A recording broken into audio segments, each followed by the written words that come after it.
Valley Memorial 96 for the limited late models.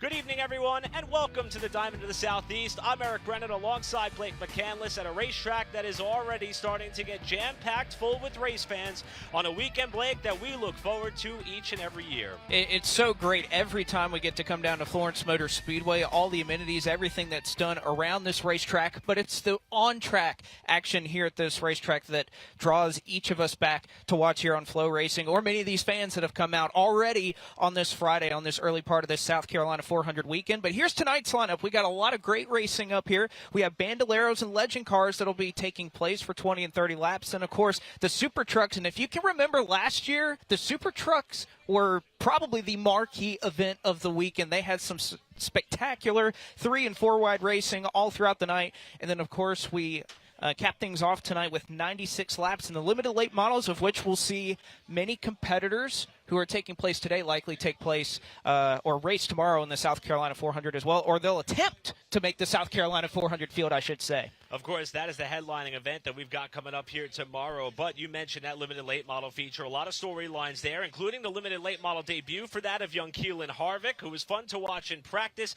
and will be starting up towards the front half of the field when that race goes green to wrap up the night at a racetrack that, Blake, we say this every time we come to Florence Motor Speedway. It's a very unique racetrack, 4/10 of a mile oval. Every time we come here, it looks even better. Let's not wait any longer. Let's go trackside.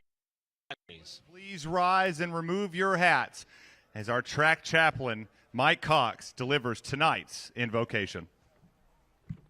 Before we pray, yesterday we lost a very close friend with our NASCAR officials, Les Westerfield. Let's please remember his family. Let us pray.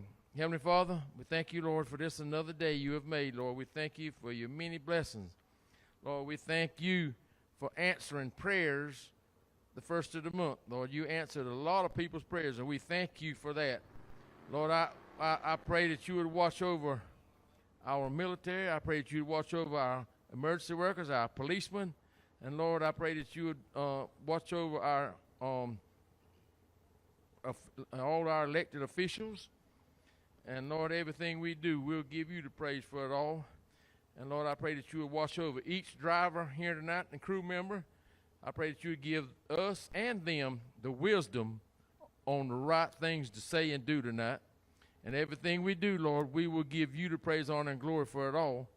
And we thank you and we praise your name. And we pray this in every prayer in Jesus' name. And everybody said, one more thing. I want to wish my wife a happy 50th anniversary today.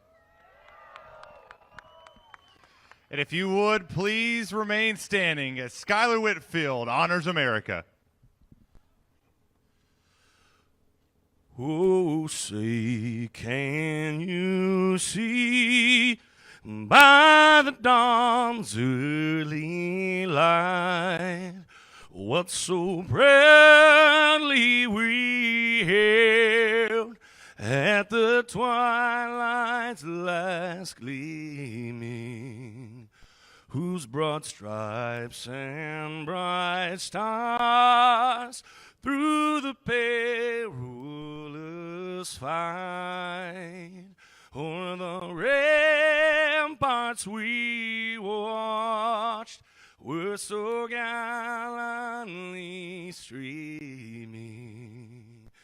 And the rocket's red glare, the bombs bursting in air, gave proof through the night that our flag was still there. Oh, say, does that star-spangled banner yet wave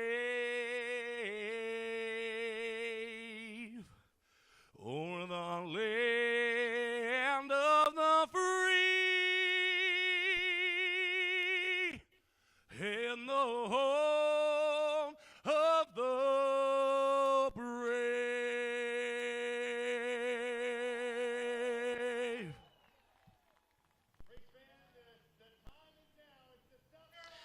An incredible rendition of our national anthem by a staple here at Florence Motor Speedway, Skylar Whitfield. And hats off to Terry Radford on public address here on the weekend as well. Night one of the South Carolina 400 is coming up right after this short break. The Bandaleros will kick us off for 20 laps next.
Welcome back to the Florence Motor Speedway. We see our first race not only on the night but of the weekend for that of the South Carolina 400. The Bandaleros on the racetrack as they will get set to loop around this 0.4 of a mile oval for 20 scheduled laps. And Blake, we watch these cars all throughout practice. We've seen them here before as a marquee event on this weekend. These are the youngest drivers we've got here on the property that are competing.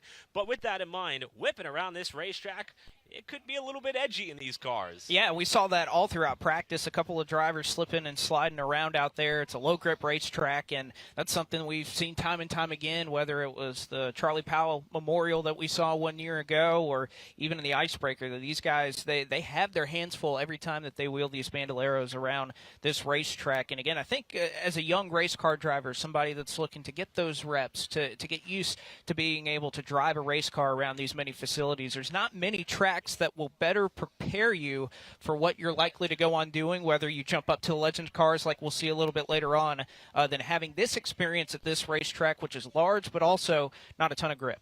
And this racetrack, as Blake mentioned, unique in a big way. It opened back in 1982, but a lot of what operates and drives the success of this facility stems from the now defunct Myrtle Beach Speedway, where track management, many racers, many employees, you name it, are all part of what is the history and legacy of that speedway, now blended into this diamond of the Southeast. 0.4 of a mile, progressive banking in the corner, but a lot of marquee events, not only including the South Carolina 400, but the Icebreaker that kicks off their annual calendar.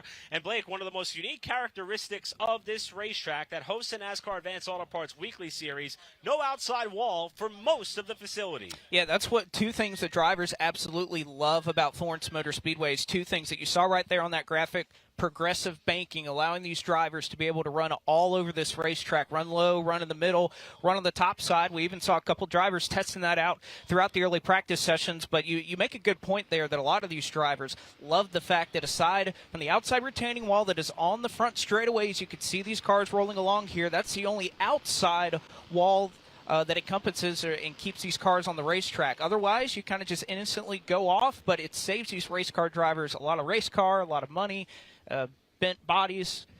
It's a great amenity here at Florence Motor Speedway, and drivers rave about the fact that, yes, there's not a wall when you go out there and hit it. You just go off, sometimes into the forest, but likely you'll be stopped before that. That's hopefully. A hope, at least. Otherwise, we got to send out the search party. Yeah.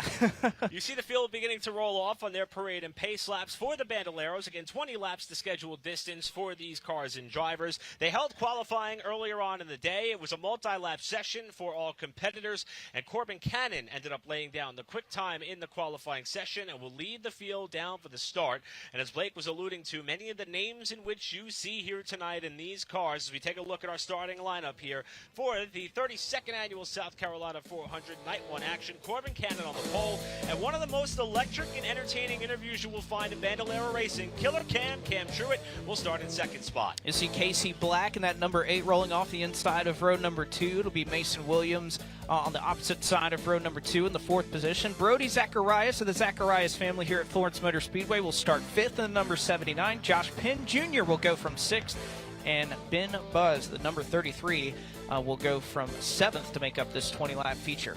And that's the total number of cars expected to come down for the start of this race. As Blake alluded to, several cars had some incidents in qualifying, one of which we thought may not make it out for the call. So we've actually got 8 cars total that are going to make up the start of this event, as we are hoping to come around to the 1-to-go signal this time by. But Blake, the hope for many of these competitors win on this key weekend in what is, I would say, a circled event on the motorsports calendar for all competitors and fans, but perhaps one day be in a position to race for not only a South Carolina 400 trophy like we'll see tomorrow, but for a chance to get back the palmetto tree planted in their honor and memory of their success. One day, one of these drivers may very well do that or more. Well, just look at the infield right now. It's even as you move to the back straightaway here, full pit area, and that's across all of these classes. So many full of drivers tonight that, yes, they may not be taking place in the South Carolina 400 tomorrow in the late model stock car race, but they want to win on this special weekend. So, for the first time today and the first time on the weekend, we are going to see a green flag. The Bandaleros will kick off the South Carolina 250 from Florence. Green flag in the air as it is Truett trying to edge in front of Cannon for the top spot in 1, and they're still side by side in 1 and 2. Truett got a great launch there in the middle and actually is going to be able to keep that momentum off of turn 2, so stretches out a little bit of a 1 or 2 car length advantage into turn 3 for the first lap. And now your pole sitter in Cannon is now trying to fend off a battle for that second position, but at least it's going to be able to do it at the stripe as they come around for the first time. Cannon to second as Beatty trying to make a move now. Oh, and Beatty spins. Go around, and so are a couple of more cars in 1 and 2. 3 cars have gone around. That's Beatty in the 7. 1 car rolling off the banking in turn number 2. And it's only going to take a couple of laps for the caution flag, the first caution flag of the night, to fly. You see the 9 of Mason Williams leaving the scene. There's Beatty's car. Beatty able to get that car back on for the bodywork of these machines. That's kind of sitting up on the windshield of the 7. These cars are designed for drivers to enter and exit from the roof of their race cars, and after the car went around, almost like what you would see a roof flap do on a cup car, it flew open a little bit. Now we'll have to get some attention from the crew members to get it back in its proper position, as we've got one that's not going to be able to make it out of the muck. Well, what were we talking about a little bit at the top of the show is the fact that this is a difficult racetrack to get around, and especially considering the fact that, Eric, this is really one of the first weekends, especially here in the southeast, that we've really started to see kind of the dip in temperatures and start to move towards that fall and that winter weather. You get these guys out here, they get 1 or 2 laps into this race. They had just completed only 1, so still out there on cold tires, and you can see it's a little bit of a handful with these Bandaleros trying to get around, as it looks like they're going to be able to just push this one up onto the banking. Needs a little bit of help in that 33. And it looks like no harm, no foul. They're going to get that one rolling just as soon as they can crest the banking. It looks like they're going to be able to do so pretty easily. That's Ben Buzzy, who comes from another long lineage of racing family members. Also competes on the dirt side at Millbridge Speedway. Does that of young Ben, who is continuing to earn his stripes in terms of garnering more experience in the motorsports world. His father, Tom Buzzy, raced a lot in the Tour Type Modified on the 2024 season. And now Ben is trying his hand at the Bandalero. And the good news is, since the track crew was able to retrieve that car out of the grass in turn number 2, the rest of that vehicle doesn't look that much worse for the wear. And that brings up another point that we were kind of talking about at the top of the show. If you have an outside retaining wall, that car gets a little bit of damage, likely not able to continue depending on how hard it was, but not going to have to worry about that. They'll be able to rejoin the field. And aside from what we saw in that opening lap, we'll see a change here on the front row with Truett able to get a great launch on that opening lap to get out to the lead. He'll have control of this race and go to the inside and be the first car that brings us into the restart zone once the lights turn off on the pace truck, which I believe will go out this time by. Chief starter Brandon Willard, who is probably one of the most noticeable flagmen that you will see in any form of auto racing, and I don't think that he ever takes, I won't even say a week off, I'll say a day off. If there's a race on a Monday, Tuesday, Wednesday, Thursday, or Friday, especially on the weekends as well. Brandon Willard is there, and tonight is no exception. So the field is in good hands, and they are on the back straightaway, 1/2 lap away from getting this race back underway. So after getting the lead on the start, Killer Cam and Cam Truitt, the Circle K number 2 car, is going to start now on the inside of what was our pole sitter, Corbin Cannon in the 5.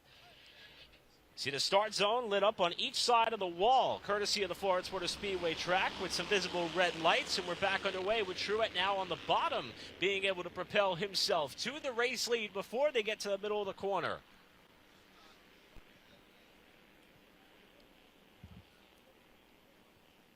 Looks relatively smooth through the opening lap. This time it's a much better launch off the start for Corbin Cannon, who's able to keep pace there with Truitt through the opening lap.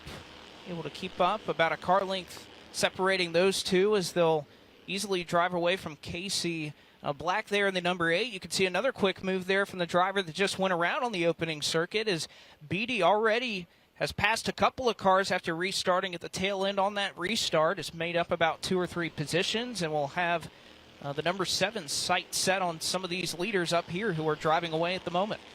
Really good rebound for that of Carter Beatty and that 7 car as we see the battle for the lead starting to tighten up here. That's Corbin Cannon looking for the opportunity to close up on Truitt for the top spot. Just about gets to the back bumper. One's a little bit wide off 4, but doesn't lose all that much momentum down the front stretch. Right now, Cannon doing a great job trying to size up your top 2 at this portion of the race. Kind of running behind, seeing where Truitt is strong, where perhaps that 5 car has a little bit of an advantage. You can see a little bit of a difference in line that they'll take in turns 3 and 4 as Truitt able to keep that car a little bit lower on the exit of the corner, but then takes a little bit of a wider arc into turn 1. Truitt's doing a pretty good job right now being able to fend off the challenge that continues to be applied in the terms of pressure by that of Corbin Cannon as they're going to come up on the back end of one of the cars that was involved in one of the opening lap incidents. That's Josh Penn Jr., who's at the tail end of the field, and the leaders are going to look to try to go around safely on the top side, and they both get by the 16 car. And this is all happening well in front of the rest of the field as your top 2 nearly already at this point about 6.5 seconds in front of Blake in the number 8 who rides in 3rd. You see the battle for 6th going on in your screen right now. That is young Brody Zacharias there, car number 79 as they enter turn number 3. Williams giving chase in that number 9 machine. Mason Williams trying to get up into the top 6 as now they'll approach Penn Jr. in the number 16. Ben Buzzy a little bit up the road here as Cannon get way wide off of turn number 4 that time through as we are 7 laps down, 13 to go for our first race on the night. And from the outside pole, it has been all Killer Cam Truitt trying to hold off Corbin Cannon for the race lead and win. But Cannon is absolutely committed going through 3 and 4, trying to keep the momentum up in that race car. And that time off the 4th corner, we got a little bit loose trying to keep pace in that machine to fight for the race lead. And as these 2 go back and forth, you can see, I think 1 and 2, you could probably call Corbin Cannon a little bit of the faster car right now. But in 3 and 4, this is really where Truitt has been strong all race. And you could see just able to keep that car a little bit lower off the exit of the corner, get back to the throttle and carry that momentum. So curious to see how these 2 play things out with the fact that we're approaching the halfway point. It's looking to be a 2-car show up here at the front of the field between these 2. But as Cannon, can he learn anything from Truitt here, especially through 3 and 4? There's a lot of lap traffic up the road, though. They'll have to be careful here. That was with 10 laps to go at the line, and they sliced their way through a couple of the cars at the tail end of the pack. Now to the inside of the 9 of Mason Williams, and both leaders get by cleanly. And I want to say that was a great heads-up job by not only Truitt to recognize the situation, but Cannon as well. Trouble right in front of the leaders, and now Cannon's going to go around as the caution waves and more cars pile in turn 3.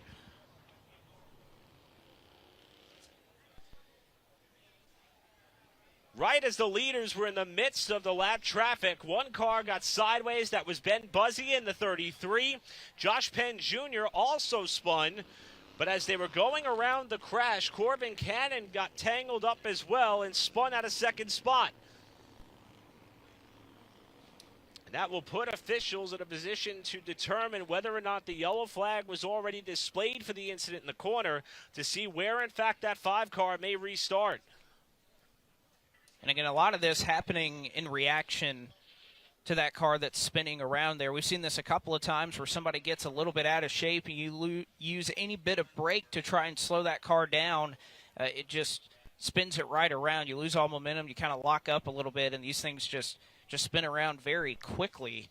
But again, a lot for Camden Truitt to try and navigate there, as he was the race leader. A couple laps where the lap traffic was pretty heavy. You could see a little bit of a wave out the window, trying to beckon a little bit of support and some help from the track crew, who were quickly on the scene to try to get that car rolling forward.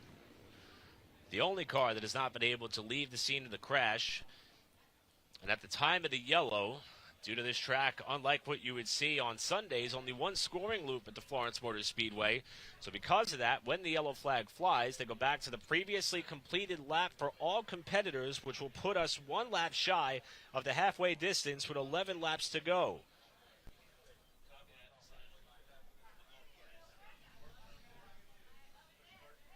So far, 2 cautions for the Bandaleros to start their 20-lap feature event. Legend cars waiting in the wings as they will be on deck.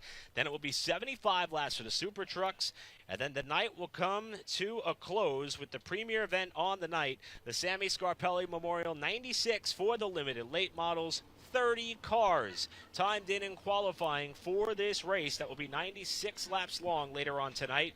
And that will lead us to the end of the day 1 portion of the South Carolina 400, with more action coming your way tomorrow. Like we were saying at the top of the show, it's just a completely slam full pit area. I was talking to the public address announcer, Terry Radford, a little bit earlier. I think they said, there was 1 or 2 spots there for parking haulers in the infield that are not being used at this moment right now. And again, that was earlier in the day. I think that may have changed by the time that we got around to all of these different practice sessions here today.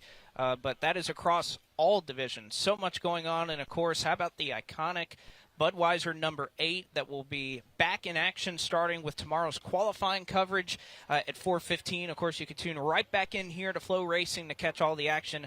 That's going to be exciting, along with all of the big names that are trying to make the South Carolina 400. Again, we said at the top of the show, it's going to be tough to make this field. There's so many names. There's way more cars than we have spots in the field. So who is going to find their way into the South Carolina 400? That's going to be as interesting as the race itself, I believe. The only driver that's going to sleep easy tonight is that of Ryan Millington, who won the Cars Tour Sanction event here back in August. That served as a locked-in race win, putting him not only in the South Carolina 400, pole for the South Carolina 400. Everybody else, the objective is simple: top 20 in qualifying, and if you don't make that, you have to be top 6 in your heat race to know that you are going to be in the big show. And Blake, we got to watch practice. It was a very busy track. In fact, all the dialogue from competitors has been, we don't really know what we have for qualifying because we never got a clean lap in. Yeah, and again, these teams, the late model stock car teams, have been here since yesterday, so a number of them got some practice laps and some testing in yesterday. Of course, today was the kind of the first day of official practices for the South Carolina 400, but we saw it playing out in front of our eyes when all of these late models, again, you think about over 55 late models trying to all get track time at the same point. It could be a little bit difficult to try and figure out qualifying, which, again, is so important. I think we could even look at the time charts earlier and see Ryan Millington. He was never up there, but he doesn't have to mock up. He has to make sure that his car is going to work in a 125-lap run. He doesn't have to worry about going out and qualifying or potentially falling to a heat race and having to rely on that to qualify your way in. So while one late model stock driver is going to rest his head on his pillow comfortably tonight, so will one Bandalero competitor. Who's it going to be with 11 laps to go? Cam Truitt inside in the red number 2 alongside of Corbin Cannon, who got the spot back in the white 5, battling for the lead, with Truitt having the edge in the middle of 1 and 2. This is where Cannon has been a little bit stronger, but Truitt has been great on these restarts for each one that we've had throughout the night. It looks like your top 2, just as they did at the beginning of the race, starting to scurry away just a little bit, although another big moment just behind them for 3rd. A little bit of a save was necessary for the 7. Oh, trouble! That's Cannon, who spins out of 2nd spot and rolls off the embankment in turn 2. And that one he's not going to be able to get back. That was all by himself. And he is so far down the grass line that we're not even able to see the roof of the 5 car that was running in second place when he lost it in turn 2.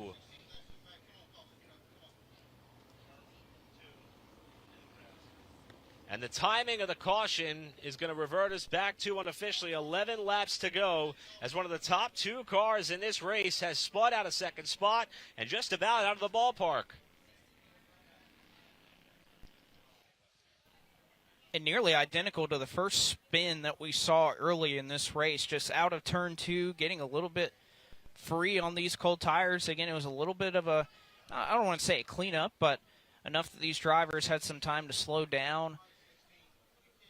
And again, Cannon was so good through 1 and 2, but it just shows you, again, these Bandaleros can be so tough and kind of snappy loose. Again, it's not something that you're easily able to catch. It can just kind of pop out from under you in the blink of an eye, and as soon as you react to it, or as we saw earlier, reacting to the spin with any bit of brake, it's very easy to get these cars upset after that.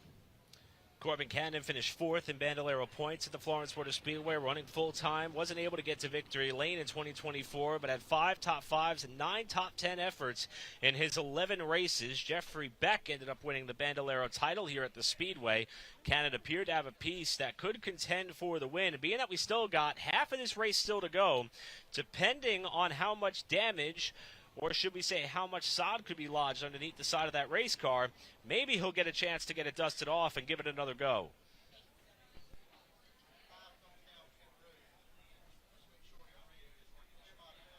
You see the track crew very diligently and respectfully coordinating the retrieval of this race car. And Blake, we've talked about the efforts and enhancements that this Speedway has made on several fronts, and you can see the level of efficiency that is taking place here to get this car up out of harm's way. And I mention this all the time that we come here to the Florence Motor Speedway, but a good friend of mine who cut his teeth up at Wall Stadium Speedway, John Russell, signed on to the track and safety crew about a year or so ago, and there's just been continuous efforts made, and not only helping to make sure that we get the show back rolling, but also that competitors are, 1, in good hands, and 2, so are their race cars.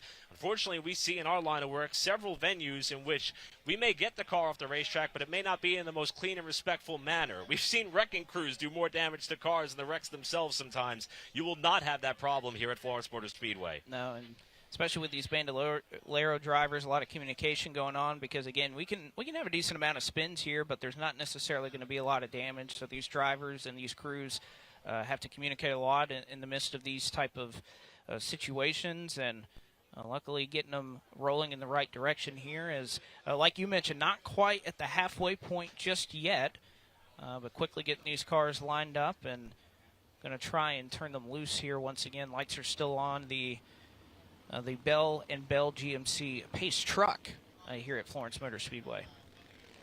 Unfortunately, this time, with Corbin Cannon going for the spin, he's not going to be able to get that spot back because he was the root cause for the caution. That's going to move Casey Black in the 8 up in the 2nd spot, and then Carter Beatty, who was involved in the first caution in the black number 7, is going to move up in the 3rd spot. We talked a little bit about Ben Buzzy dabbling in some of the dirt racing activities out at Millbridge Speedway. The same could be said for that of Carter Beatty. He spent the last few weeks racing there as well. Driver who began in the ranks of karting throughout his young racing career, now trying things with the Bandalero side and learning a quick lesson here about overcoming adversity. Despite the opening incident, still in contention for this race lead and win as we're 1 lap away from the restart. And this is exactly, what these Bandaleros are made for, to put these drivers in these types of situations where, yes, you have a little bit of an early spin, but you do have enough time that if you have a clean race car, which many of these competitors do, you still have time to overcome that, and that's exactly what this class is made for, to be put in these situations and to have these lessons learned. And I stand corrected. That 7 is scored is out of Austin Seaburn, who's in the 3rd spot. So we'll see what Seaburn has in store here. Lining up on the outside with a 79 of Brody Zacharias, who takes you through your front 4. Cam Truett's with a dominant car pretty much all race long. He's got 11 laps to get himself a South Carolina 250 win. Back underway with Truett getting a great launch from the lead. We'll see if that start will stand And it will not. Truett apparently getting too much of a launch that time, and they're going to call it back and render a warning to our leader.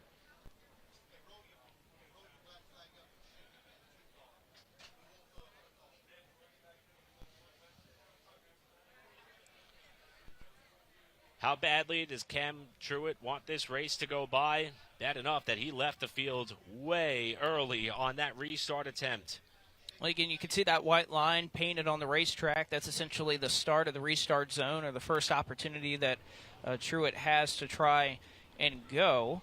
But like many of the racing series that we cover throughout the year, doesn't seem like there's going to be any further penalty. Just a little bit of a warning to Mr. Truett about, hey, you need to go in the designated restart zone, and if we catch you again, we may put you at the tail end of the field. So no harm, no foul, and we'll see if Cam Truett this time will be able to go in the restart zone. However, you have Casey Black up there, the number 8 car on the outside line. Is there something that number 8 can do with Truett up front to try and wrestle away this race lead? Again, some of those battles we saw for a couple of laps between the 8 of Black and the 7 of Seaburn, they were a little bit sideways. We'll see if they can keep up with Cam Truett. Seaburn in that Kyle Beatty Racing number 7. Going to line up in 3rd. We're back underway. A much more orchestrated restart that time by. In fact, the top 6 are knotted together in turn 1. Truett will get the lead. Battle for 3rd. Still under contest off 2.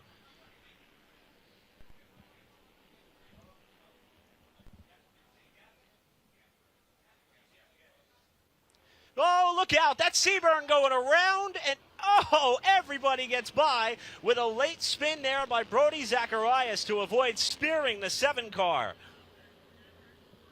And I got to say, that was pretty heads-up driving with Seaburn going around right in front of the rest of the field, was running on the bottom, got a little bit loose, ends up coming to a stop in the middle of the racetrack.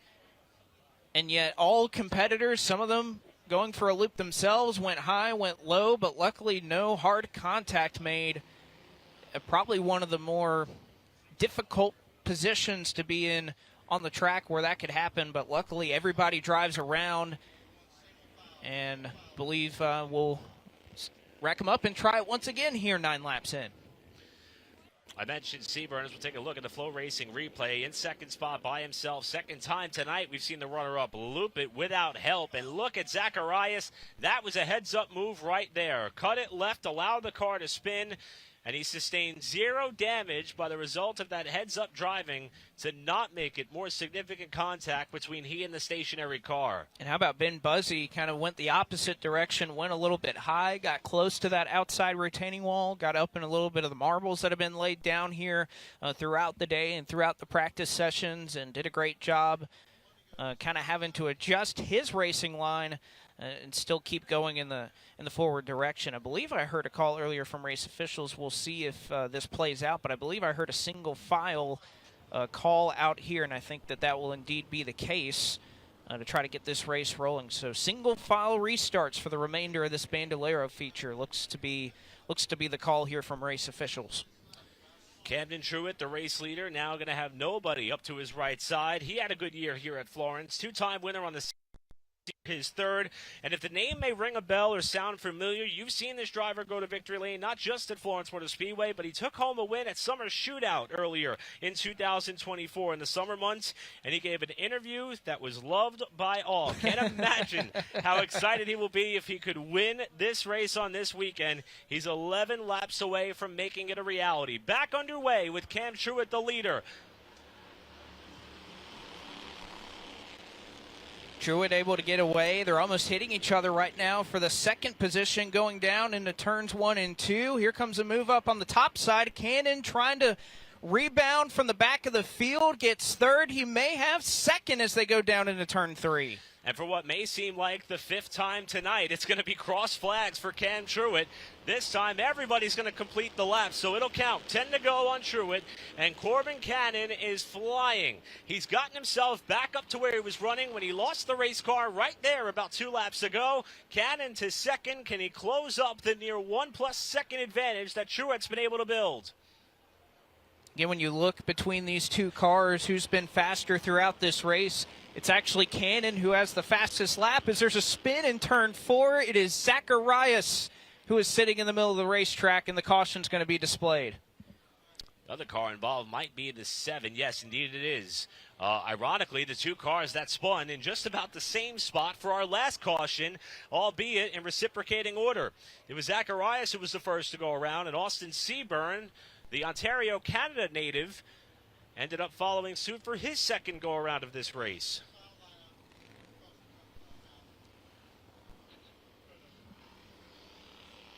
Again, Florence Motor Speedway, not an easy track to tackle. I think that's being put well on display now. Again, this is a really, really difficult racetrack to learn, and especially, again, with the fact that these temperatures are much cooler than what I'm sure many of these drivers have seen throughout the year. Cold tires and very little grip out there at this 0.4 of a mile diamond to the southeast. You bring up a great point. It's cold here yes. in Timmins, South Carolina. Right? It's very windy, too. And it has been throughout the day. At least looking out the window here, it doesn't look like the wind is swirling around as much as it was earlier in the day. But it's something that has been here throughout the weekend. Is not only has it been a little bit of a dip in temperatures, but the wind down there has been swirling around pretty much all day. A lot of areas throughout the country have been dealing with some pretty frigid temperatures. I know many of us watched Thursday Night Football last night, saw all the snow that was coming down in Cleveland. In fact, some of the areas in the Carolinas experienced some snow, especially as you get closer to the mountain ranges here in this part of the country. But right now, ambient air temperature 44 degrees, and that's going to mean a lot of thinking is going to have to be done by race teams and drivers to compensate for just how cool it is, contrary to when they normally race here in the summer months, oftentimes in the heat of the evening leading into nightfall for the Bandalero competitors. So much different track conditions. Also a good chance for us to tip our cap to our hardworking crew that is out there braving the conditions to help bring you the sights and sounds of this racing action. Pace truck is off. We're back underway. Still 10 laps to go for the Bandos.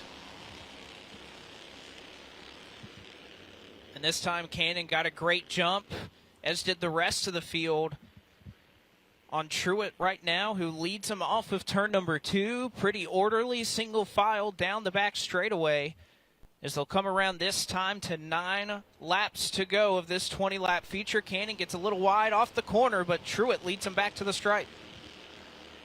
And that caution was exactly what Corbin Cannon needed for a chance. Now, if he could just find a proper lane or avenue or pathway to get up to and past Truett for the lead after being our pole sitter and setting the quick time in qualifying earlier this afternoon. But Truett appears to be pulling away just a little bit slightly. He was nearly 0.2 of a second faster that last lap through. A couple of competitors laying down their fastest times of the race, including Casey Black and Ben Buzzi, I should say. They're in the number 33.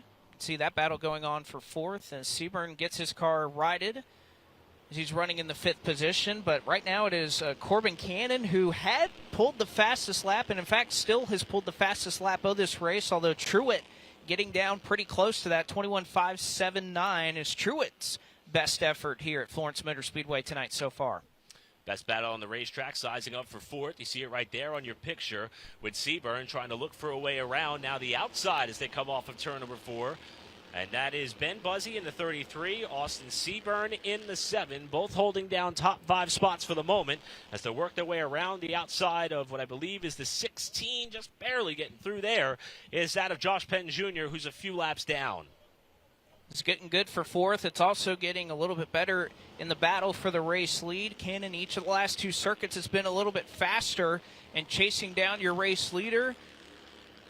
But just as quickly as that happened, oh, we got a spinner down in turn 1. Are they going to be able to get it fired off and going? I believe that they will not.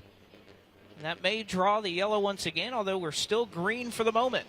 Patiently waiting to see if Austin Seaburn will keep rolling. The race is still green. Seaburn has got that car back underway. It was 4 to go at the line. Truett just ran the fastest lap of the race. He cuts to the bottom of Seaburn's car as Cannon tries to close in 3 laps to go this time by. And it looks like that's what Cannon needed, just a little bit of something to try and get back into this one. They passed the slower lap traffic there, and Ben Jr. in car number 16. But Cannon is catching Truett here with just a couple of laps remaining. Around the outside of Brody Zacharias, who had to lift big time to miss what was the then spun 7 car, who got the hood back down. He will rejoin the race. 2 to go on Camden Truitt. Cannon, each of the last few laps, it's been the run that car has been able to build off of turn number 2 that pulls him right to the Circle K machine. Let's see if they can do it again. 2 laps to go this time, but Truitt right now holding strong. You've seen several drivers all night long make key mistakes when it matters most. It hasn't mattered any more than right now. White flag in the air for Cam Truitt. Truitt started outside pole, took the lead early, and has fended off the challenge from Corbin Cannon, and is a half lap away from what will be his 3rd win at Florence in 2024.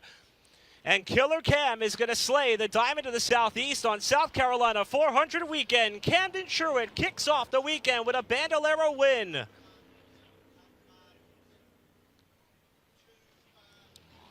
On a night in which we saw many drivers make key mistakes, including the one chasing him to the checkers, Camden Truitt would not be denied.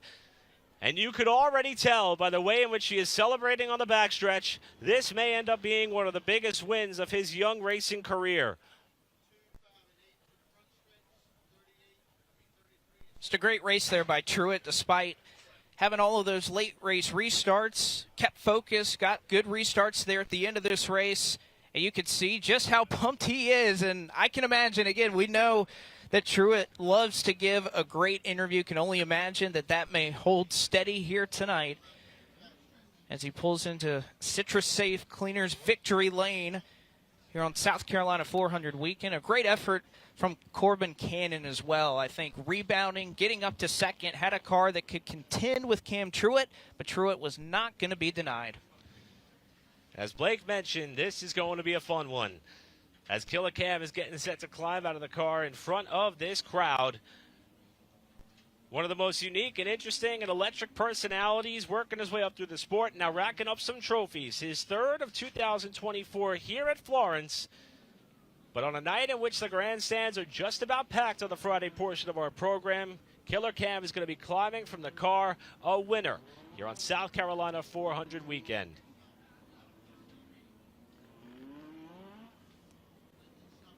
Waiting for Citrus Safe victory lane to be completely set up for Camden Truitt to be introduced to this crowd as our winner on the night. And James Pike is standing down there waiting for the moment in which we get to see Camden Truitt climb out of the car and celebrate a victory here at the Diamond of the Southeast.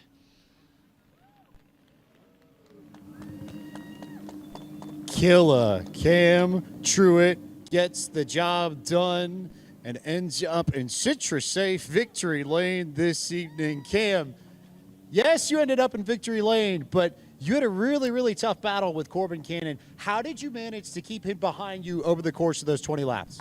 You know, he's my cousin and all. I love him with all my heart, but I cut him a little slack. But good race down there, Corbo. Yeah. Victorious Corbin Cannon? No, it's Killer Cam Truitt always on South Carolina 250 weekend. Yes. And can we bring Terry Radford down here for me? Just a special thing for me real quick. Can we bring... He's a little bit stuck up there, so what do you have to say? There he is, yeah!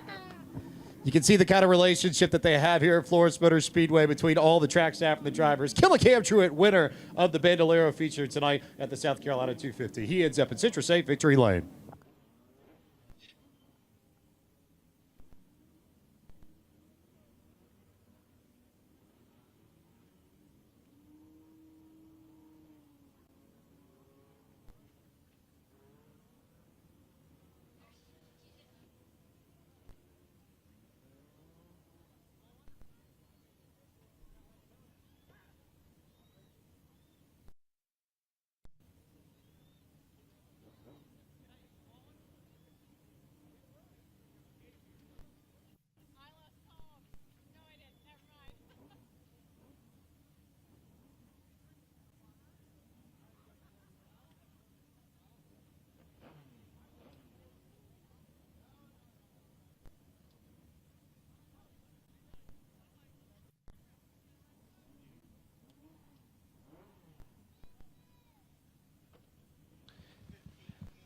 Well, the interview did not let us down. What an incredible effort by that of Killer Cam and Camden Truitt.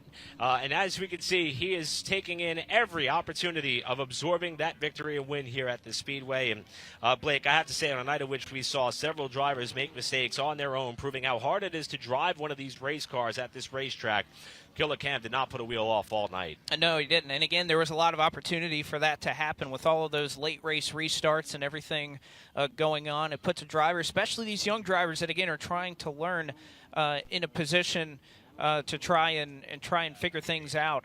He was able to do it perfectly, had a great race car, and fended off a very formidable challenge from Corbin Cannon. The next item on the docket is going to be that of the Legend Cars. They will be hitting the Speedway next for the second race of 4 on the South Carolina 250 night from Florence. We'll be right back right after these messages.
"21 Legend Cars lined up on the front straightaway." But of course, one of the biggest stories going into South Carolina 400 weekend is not only that race car, but its driver. Not here on the property right now, celebrating the NASCAR Xfinity Series Championship with his team down at Charlotte. But Dale Earnhardt Jr. returning to action, the Budweiser number 8 car. Blake, I said this as soon as we walked back in. I cannot believe how I felt like I was being transformed back in time when I watched that car turn laps here. It's wild. Yeah, and it has an effect. Again, we were all sitting here watching and just seeing that car. You catch it. It's so easy to catch out of the corner of your eye. It just pops right out at you. It was a great-looking race car, and was listening to the Business of Motorsports podcast with Kelly Earnhardt Miller on the way up here to this race, and there's a decent amount of a deep dive that goes into kind of the background of this partnership and everything that happened with it, and it's just so great to see that car back out on the racetrack. And as you mentioned, not on the property right now, it was actually Carson Quapple, at least through the final practice session that they had this afternoon, that was turning laps and trying to get that car dialed in before tomorrow. But again, there's a lot of very hungry Legends car drivers that want the opportunity to go to victory lane here tonight on South Carolina 400 weekend. And one of them has already had a great season at this Speedway and parlayed those efforts with a pole. In 11 races, Ryan Zima won 6. That's more than half of the schedule that the Legend car runs here at the Diamond of the Southeast. He is on the pole alongside a familiar name, and that of Carter McMurray, who's going to line up in second spot in the Bass Pro Shops number 40. 21 cars strong took part in qualifying earlier today. Many of them are drivers and names that you have seen race these vehicles in all of the major Legend events, whether it be Winter Nationals, Summer Shootout, or at a local track near you. Tonight they will be challenged by this 4/10 of a mile oval that's already proved to be pretty tough. And again, so many names from the surrounding area that have gone to victory lane, not only at this racetrack, but so many that have had Legend car competition throughout this season, with Hudson Bolger starting 3rd, Allison Johnson in the 15 goes 4th, Mitchell Thompson in 5th in the 55T, Nathan Lyons 6th, Cassidy Keaton 7th, Carter Beatty will line up in the 8th position, Thomas Martucci Jr. in 9th, and Ellis Wells will make up your top 10 starters. Jake Locklear will start 11th, then Tyler Garrettson in 12th. Isaac Kitzmiller in the 13th spot. Then Marty Roberts in 14th. 15th will be Laquan McCoy. And then Owen Zacharias in the 16th spot in car number 35. The 117 of Nathan Williams in 17th spot. The 55B of Hunter Morgan 18th. Then it's Addison King, Michael Bivens, and Damon Burdett, your 21-car field for what will be 30 laps at this racetrack. Well, we just saw Camden Truitt walk out of Citrus Safe victory lane. Even though the summer is over, grilling season is nowhere near over. If you're preparing for Thanksgiving, make sure you've got your grill or smoker all taken care of by our friends at Citrus Safe Cleaners. And we'll see who can get themselves in position to win here tonight in the Legend Cars. 30 laps as Ryan Zima, the champion, brings us down for the start.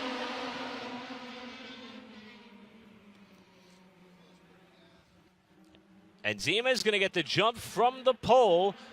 And moving up in the second spot is a driver who nearly won himself a pro late model event at New Smyrna Speedway a couple of weeks ago, Hudson Bulger, now moving in the second spot.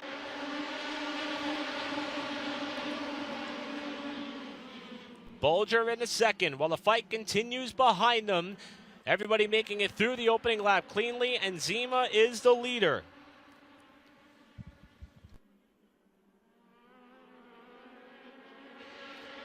Zima a few car lengths in front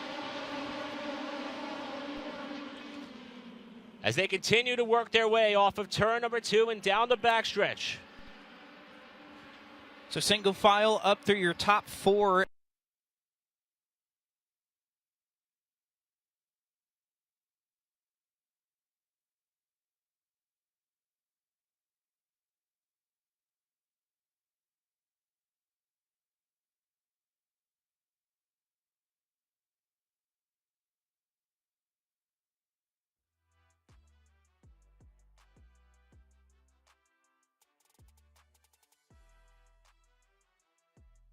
To make up and have a couple of good corners as they'll battle side by side off of turn number 2. Still about a second behind your race leader in Ryan Zima.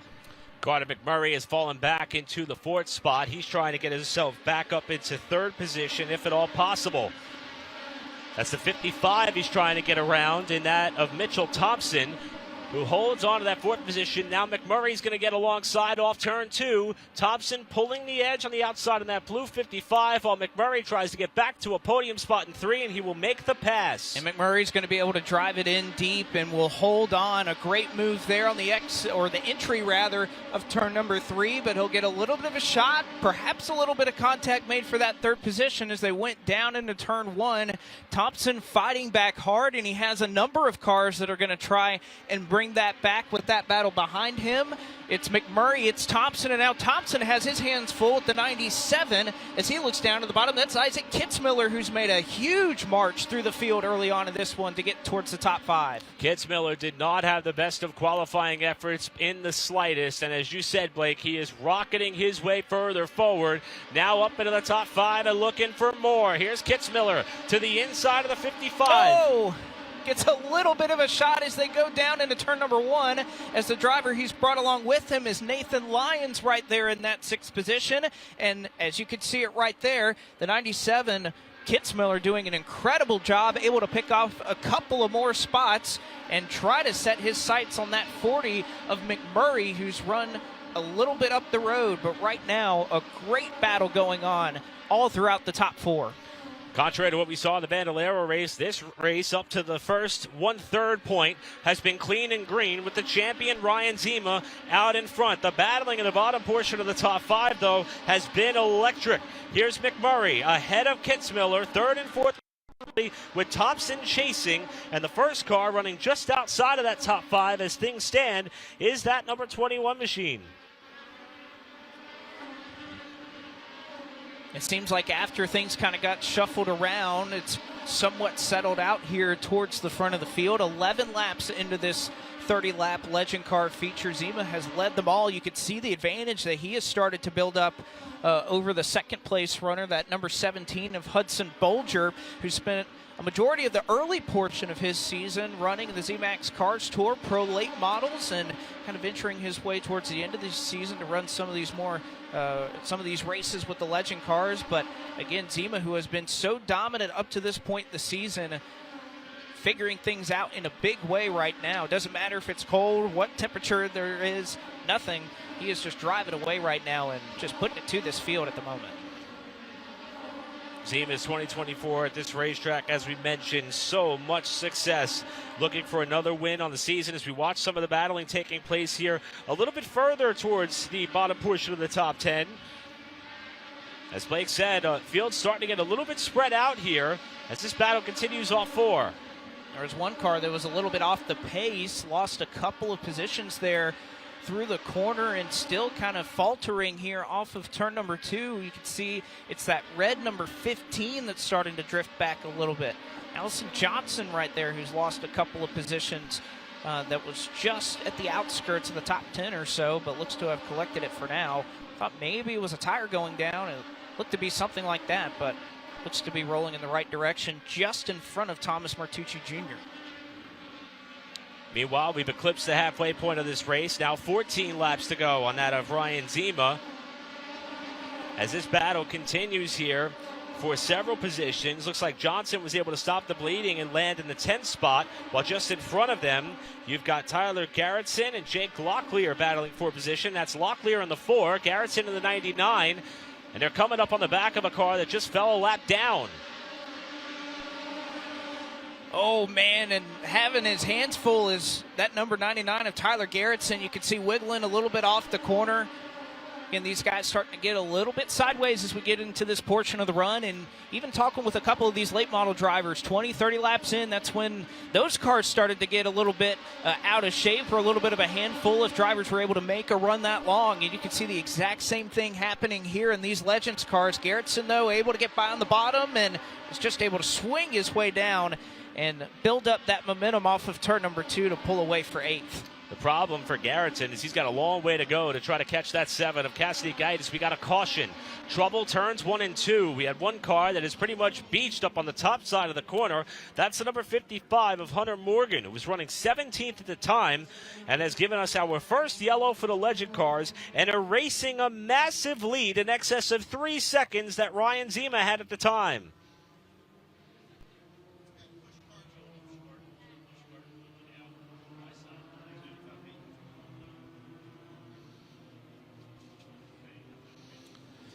So our first caution flag will fly after Hunter Morgan ends up backwards. Fortunately, no major damage to the number 55 car. And I'm not sure if this is something that maybe Ryan Zima was looking for, being that he was starting to work his way through the tail end of the field where there was a pretty large differentiation in pace between the laps that he was running and the cars that were running at the tail end of the lead lap at the time. But it's going to pull the competition up to and alongside the 4 car for the first time tonight since we went green. Able to roll off with a little bit of push is that number 55, but you're exactly right. Zima at that portion was facing a lot of lap traffic that was pretty much scattered all around the racetrack in front of him, running low, running high, running in the middle of the track, and was starting to kind of even out with Bolger again, trying to pick through that lap traffic. But if those first 18 or so laps are any indication, Zima looks to have a really, really solid piece that, kind of like what we saw with Cam Truitt a little bit earlier, just has to execute these restarts very well. But how about some great drives up through the field? How about Isaac Kitzmiller, who officially started in the 13th position? And again, when you talk about qualifying, these times are very, very close. So just missing it or having a little bit of a moment throughout the group qualifying that they had a little bit earlier. Most of these cars were able to make about 4 or 5 laps. And unfortunately, if you weren't able to get a great one in, you had your work cut out for you. So Isaac Kitzmiller, who now runs in 4th, made up more ground than anybody else in this race. You put him right up front with the car that he's had and being able to move around as well as that 97 has. See if he has a shot or anything for Ryan Zima here. And as the field is now less than a lap away for the restart, we talk about the progression of some of these drivers in their respective racing career. Wasn't that long ago that young Keelan Harvick was racing a legend in this race on this weekend. And just a short while from now, we're going to watch him make his limited late model debut after being ultra fast over the course of the last 2 days in practice. He, along with many other heavy hitters in the stock car world in this part of the country, are going to tackle the track for 96 laps. Legend cars restarting with 12 to go, and Zima does not get going. Oh, did Kitzmiller get going, though? Able to rocket to the front, but not quite as well. It's Hudson Bolger who takes the lead. Zima has to collect himself back up, and now they're going to wave it off. A little bit of trickery heading into that restart zone that is well identified and illuminated here on the front stretch. You see the red lights on either side of the racetrack here on the front straightaway. And evidently, that was a bit of a heads-up move there by Zima to allow Bolger to get the launch. Officials are trying to quickly get the field reorganized to put them back in the running order that they were in at the time of the restart. And they are going to try to get this field to green this time by. Lights extinguished atop the pace truck. And again, a bit of a different situation. Sometimes it's a leader going a little bit early. Sometimes it's that drive on the outside lane. Again, all these drivers, especially even coming up through these legend car ranks, they know how important these restarts are. And even being in second, trying to time it just perfectly that you can roll right with that 4 car when he launches through the restart zone. Take 2 at a restart with 12 to go. Zima in the 4, Bolger in the 17. Green flag back in the air. That one looked clean to me, and Bolger just as strong on that outside lane. Going to try to hang tough with that number 4 as they'll be side by side for a couple of rows going down into turn number 3. And Zima just able to clear, but here comes McMurray with a huge run off the corner, challenging for second, and now the race lead. McMurray was getting a big push from Nathan Lyons at the end of the back straightaway 1 lap ago. That's gotten him up to second. Bolger to 4th, Lyons to 3rd. Oh. Now what can McMurray do to try to get up to Zima? That was close for Isaac Kitzmiller, who nearly got squeezed off of the racetrack. He had to check up. He'll lose a couple of spots in the fray. And you can tell by the timing of that caution as we've hit 10 laps to go, the level of intensity all throughout the field has been cranked up about 4 more notches from what it was at the time that the yellow was displayed. McMurray closing on Zima. Yeah, whatever Zima had early in that race, McMurray has been able to match it off the launch of this restart. As now there's a yellow flag once again. It is the 55 that is parked on the back stretch, and the yellow flag will be displayed. And that is Hunter Morgan, who for the second time had gone around. You saw him trying to signal to officials on the back straightaway. Hard to see from our vantage point here in the timing and scoring tower that car was in fact stationary on the midway portion of the back straightaway. And it will be the second time this field is slowed by virtue of a caution, and the second time it's been a result of an incident involving that 55. And I think you made a good point right there with, again, all the haulers that are parked here at Florence Motor Speedway, especially on the backstretch, many of those being these legend cars here, the super trucks that we'll see a little bit later on tonight, the limited late models. Again, most of the late model starts are kind of lined up here on the front stretch, so it can be difficult to see that from this vantage point. You can see that 55 waving around, trying to get the attention there of the officials to display this caution flag. The last time that this car spun, it required assistance from that. I don't want to necessarily say a push truck to get back going, but this time around, it looks as though that Hunter Morgan's going to be able to get it refired, hopefully lessening the length of this potential yellow.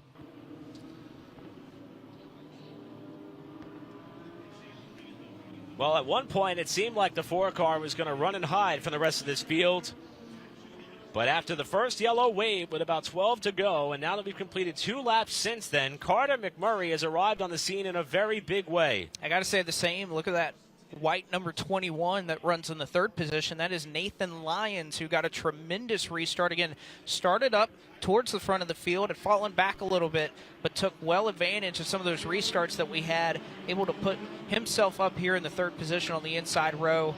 Kind of like we were talking about with Kitzmiller a little bit earlier, who again had a big moment on the back straightaway. Couldn't really see who it was back there, but somebody about put him off the racetrack off of turn 2. He had to check up. He lost a couple of spots, and he's back into 6th. So that 97 car, that 21 car, and now from what we've seen from McMurray, I think these last 10 laps are going to be pretty intense. A win on South Carolina 400 week.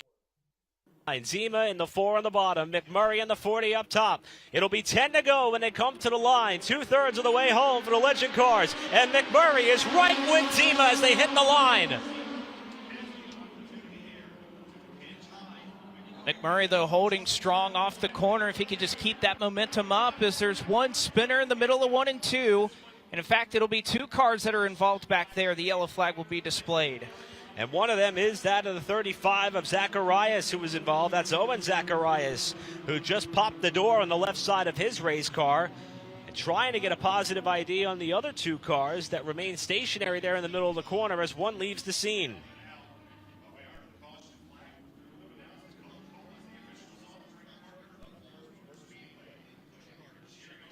So after this race started off by going more than halfway without seeing the yellow silk fall once, it's been a rash of yellow fever over the course of these last 3 laps. Unfortunately for Zacharias, on what is a huge weekend for he and his family, his race is going to end prematurely. He's already out of the race car. And this caution may be a bit of a saving break for that of the 2024 Florence Motor Speedway Legend Car champion and Ryan Zima, who had perhaps the heaviest fight that's been laid on him all day long from that of McMurray on that last restart. Again, you have a couple of cars that are really strong towards the tail end of this race, and McMurray, great launch that he got, was able to stay side by side with that 4 car off of turn number 2, and you know, sometimes that can happen here at Florence, but it's been in 3 and 4 where he's really been able to drive it in deep and kind of create a little bit of a separation to try and drive away. But as these restarts continue to go on, you know, who has something left for Ryan Zima, who has just been utterly dominant in this race. Bolger's still a part of the mix as well. Mitchell Thompson kind of rebounded there from a little bit of an incident for 5th. Tyler Garrettson, the number 99, doing a great job right now, running in 7th, has also made up a couple of spots. So again, just how many laps they get in, and this is kind of a situation where it compounds on itself. That, you know, we have a couple of spins, and you know, it's kind of the adage that, you know, one thing that'll create yellows is more yellows, and these drivers know that. They know how intense these restarts are, and that they have to get up on the wheel in case something were to happen very quickly. They have to make up spots one by one very, very quickly. And one of the biggest questions thrown about in any form of motorsports in this day and age is, what is a driver willing to do to get the job done? What length will you take it? How far will you go? We know that there is, we'll call it a line in the sand that's not always in the same spot. Are you willing to cross that line to try to say that you ended up in Citrus Safe victory lane at Florence Motor Speedway on South Carolina 400 weekend? Or will you be pressured into perhaps making a mistake? We saw it several times in the Bandalero race. So far, Ryan Zima has been just about perfect, but the amount of pressure that has been applied has just continued to amplify as the laps have gone on.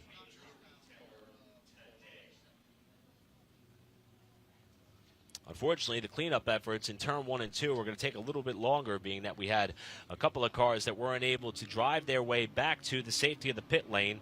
And we see the 35 car going off on the hook, allowing track crew to continue their cleanup job there where that 35 came to rest.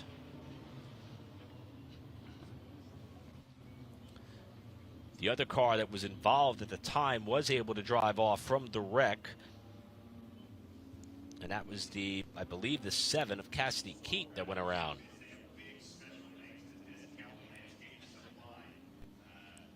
So once Owen Zacharias' car is brought back to the pit area, the field will double up and get set for the restart. And a very efficient way to retrieve these vehicles from the racing surface and get them back to their respective pit area is just about complete.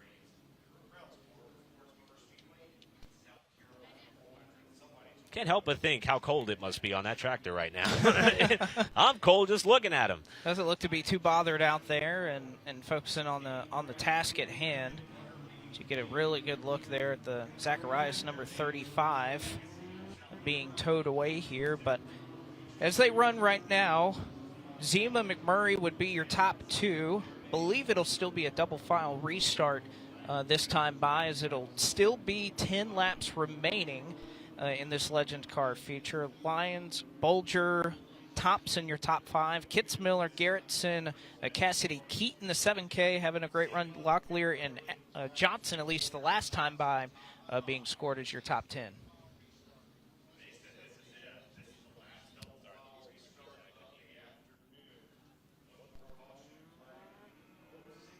And you see as at 35 starting to get its way back down to the pit area. Going to come to the 1 to go this time by. Again, tomorrow, the 32nd annual South Carolina 400. We've talked about Dale Earnhardt Jr. already being in the field. Ryan Millington guaranteed to start on the pole. Blake, the entry list is populated with more than 50 cars trying to make this race. And some of the biggest heavy hitters and some new driver team combinations that we're going to see for the first time, like Nelson Motorsports with that of Carson Lofton. A lot of storylines going into tomorrow's 250-lap affair. Yeah, I think of Bryant Barnhill running for Lee Falk, racing and development. That'll be fun to watch. There's just so many names. Matt Cox will obviously be a part of things as well. So many names that are looking to finally etch their way onto a South Carolina 400 trophy or have a nice little palmetto growing out here at the outside of turn 1. The drivers trying to win here on South Carolina 259. The legend cars are back underway with 10 to go, and another great launch by McMurray on the top side. Zima's trying to fight back, edge to the 40 car off 2. I was going to say it's that outside line, both of those cars, but Zima giving a little bit of a shove from Nathan Lyons as they go down into turn 3. Zima able to break away. They're 3 wide behind them for third. What a move there for Kitzmiller to split the distance. And now Nathan Lyons up to the top spot. Lyons out of the inside. If this race was a super speedway, he'd be one of the best pushers you've seen all night long. He's up to second and looking for more with Mitchell Thompson in the 55, now running third. Zima still able to recover, though. Worked the outside line that time to be able to keep the race lead here with 8 laps to go. Nathan Lyons doing a fantastic job right behind them. You could say the same for Kitzmiller, who's able to get by Thompson and McMurray for third. And now McMurray, trying to undo some of the damage of the last couple of laps, finally finds his way back up into fourth. Kitzmiller just out the windshield of McMurray to try to get back to third, with Lyons keeping Zima honest with 7 laps to go. Got about 2 car lengths of separation across your top 2 right now. And the question remains, what does Nathan Lyons have for Ryan Zima for the top spot? 6 to go at the line. We'll see what the times are this time by. It's about dead even between Zima and Nathan Lyons, although a slight advantage to that number 4 car that last lap. If anything, it was Kitzmiller that looks to challenge and have one of the fastest race cars that last time through. So we'll see here, 6 to go. It's got to happen quickly. You can't afford to lose this much ground. You can see Lyons trying to hold off some cars behind him, but he's not going to be able to do it. Lyons went way low to try to protect the bottom. They almost get locked together, and look at McMurray going up the second spot off 2. Sometimes things just work out perfectly for you, and with McMurray, a couple of cars get together right in front of him. He says, thank you very much, able to drive on by, but with 4 to go, does McMurray have enough to try and get some clear racetrack to chase down Zima? More contact behind them. Thompson trying to save his race car as he's side by side, and a little bit of more contact down into 3. A little bit of redemption there perhaps for Thompson to try to get back into Kitzmiller. So lose another spot and slice under Bolger on the front stretch to try to get one back. That was close as he went high, tried to cut down in front, or behind Bolger rather, to get this run into turn 1, but it worked. Thompson hanging on. But, caution on the racetrack. There is one car that has stopped just on the inside there in turn 4, was trying to get around to the pit lane and was unable to do so. Came up just shy of being able to get onto pit road. I believe that's the 15 of Allison Johnson, who has come to a stop. As you said, Blake, only a few 100 feet shy from what is the safety of the pit lane. And again, kind of caught it out of the corner of my eye, was trying to get to pit lane, but just not quite able to get all the way there. You could see the hash marks that are just in front of him. Just comes up a couple of feet short, and that will turn this race on its head after a wild battle up there in the top 5 for a couple of laps. I think it'll officially be, 4 laps to go when we get back going. And if there's been one sign of weakness or maybe one opportunity that the rest of the field could grasp onto in these final 4 laps that are up ahead, that 4-car of Zima, even though he has been the class of the field all season long here, he's won multiple races across multiple different platforms in Legend Car Racing throughout his career. Restarts tonight have been tough. We've seen him have to fight heavily to hold on to the race lead, and we are going to see the will and determination and desire for the rest of the field get cranked up to an all-time high with the upcoming restart not long from now.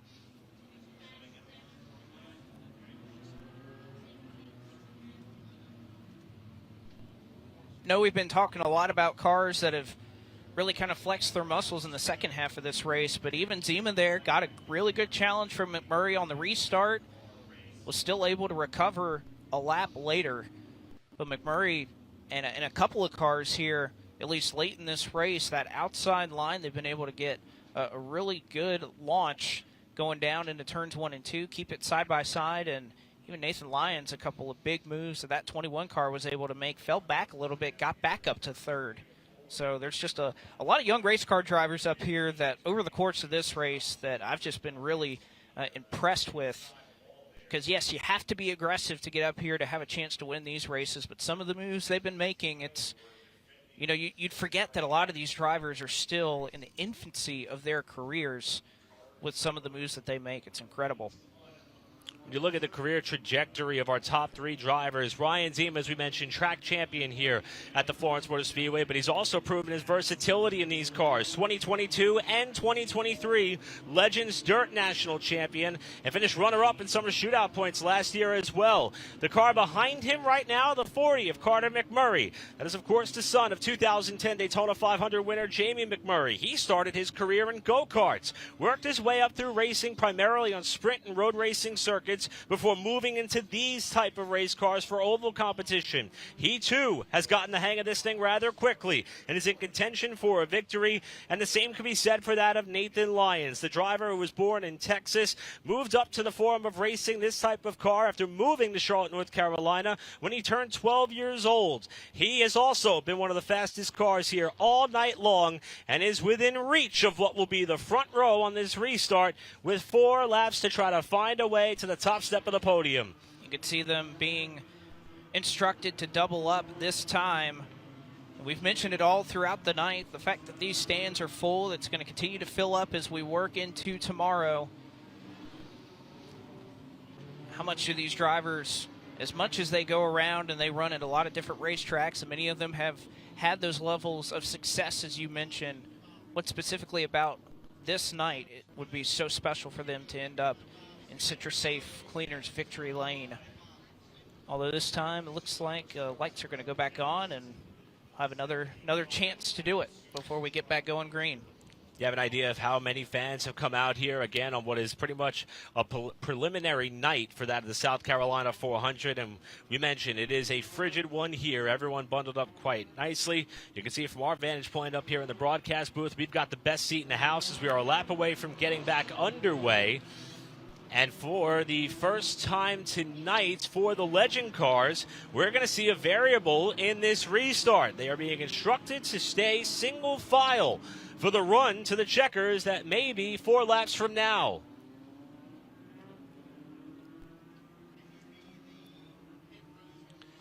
Ryan Zima, Carter McMurray, Nathan Lyons, Mitchell Thompson, Isaac Kitzmiller, your top 5. 4 laps to settle the Legend car portion of South Carolina 400 weekend. Pace truck is off. Here we go with the champion leading us back to green. Great job by McMurray. He'll look low into 1 and 2 to try to make the move. Zima up the racetrack, but here comes McMurray. Will have the 4 clear off of turn 2. New leader, Carter McMurray. What does Zima do in response here? They'll come around to 3 to go this time. McMurray's trying to get back to the line to make sure the lap will count as Zima looks low to the inside. Zima for the top spot, and McMurray slams the door shut in 1. And Zima knows he has to make this move quickly. Nathan Lyons is waiting right behind him should something happen amongst your top 2. trying to hound the back of the number 40 car, trying to build that run, and here he goes, off at turn 4, 2 to go this time. And Lyons immediately falls in the tire tracks of Zima as McMurray gets kicked to second, maybe third, maybe fourth, with Zima back to the point off 2. Zima trying to drive away, but Nathan Lyons has been able to put together some spectacular corners here. Does he have anything for that 4 car? He builds a run off at turn 4. Here's the white flag, 1 lap left in the Legends cars. Zima going to have to do all he can to protect in his final half lap as Lyons slips a little bit off turn 2. Kitzmiller's going to challenge for second, and that may be all she wrote in the final corner. Kitzmiller goes around. Everyone scatters as they come to the line, and Ryan Zima is going to hang on to win the legend portion of the South Carolina 400. Kitzmiller was going at it with the top 5 competitors in the final corner, and he ends up spun around and stopped on the top side of turn 4 with more cars collected behind him. And a heartbreaking ending for the 97 to Kitzmiller. We mentioned the drive that he had outside of the top 10, was in the top 5, was trying to challenge for the second position there going into the final corner. You mentioned the little bit of a slip there from the 21 of Nathan Lyons. Kitzmiller tried to go around that 21 car, unfortunately gets tagged. And what was a very promising night for Isaac Kitzmiller and a great effort, unfortunately, will not end in the result that he and that 97 team wanted. You see Kitzmiller already out of the car surveying the damage as he will not make it to the checkered flag. And it's not going to take Ryan Zima long to climb from the car to celebrate this victory. Looked as though he had the dominant car going away by far at the start of this race. Had to rebound from losing the lead on the last restart. And he's already getting hugs and hand pounds in Citrus Safe Cleaners victory lane.